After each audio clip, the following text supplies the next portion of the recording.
Thomas Porte, merci beaucoup d'avoir accepté notre invitation. Vous êtes député de la France Insoumise de Seine-Saint-Denis. Votre réaction, on vient de l'apprendre, ce ne seront plus 12 milliards pour 2025, mais 20 milliards d'économies qui sont nécessaires. Il y a urgence parce qu'il y a trop de dépenses publiques, explique le gouvernement. C'est du sang et des larmes qui sont annoncés pour le peuple, parce que ces politiques d'austérité, elles ont des conséquences concrètes dans la vie des gens. On ne brasse pas des dizaines de milliards comme ça au hasard.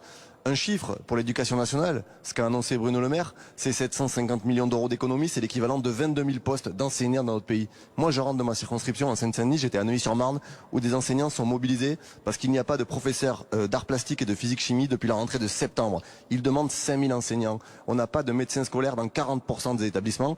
Donc une fois de plus, c'est les professeurs, les élèves et les parents d'élèves qui vont payer la note. Un gouvernement de millionnaires qui vient faire la leçon au peuple et expliquer qu'il n'y a pas d'argent alors qu'ils font des dizaines de milliards d'euros de cadeaux aux entreprises. Voilà ce que fait le gouvernement d'Emmanuel Macron. Mais le gouvernement a précisé, en tous les cas, c'est ce que Prisca Thévenot a encore dit aujourd'hui, qu'il n'y aurait pas de coupe dans l'éducation notamment. En revanche, il y aura une reprise en main de l'assurance chômage. Ça vous inquiète ? Évidemment que ça nous inquiète puisque ce gouvernement s'est fait une spécialité. Pas lutter contre le chômage, mais lutter contre les chômeurs. Ça a été annoncé par le gouvernement, c'est à s'attaquer aux droits des plus fragiles, remettre en cause celles et ceux qui sont aujourd'hui en difficulté. Mais les annonces de Prisca Thévenot sont un mensonge. Il n'y aura pas d'embauche supplémentaire dans l'éducation nationale, alors que nous avons besoin de milliers de profs. Je le redis ici, en Seine-Saint-Denis, les enseignants sont mobilisés depuis 10 jours. Une grève massive. Nous avons besoin de 5000 enseignants simplement sur le département de la Seine-Saint-Denis où un enfant sur l'ensemble de sa scolarité perd un an supplémentaire. Ces politiques-là, elles ont des conséquences dans la vie des gens.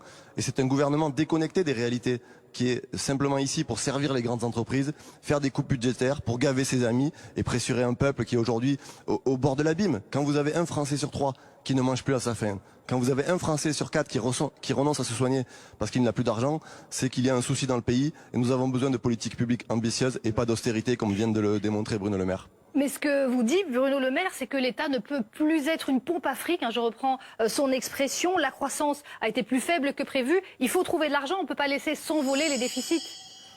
Oui, il faut trouver de l'argent, mais nous, on a des propositions très simples.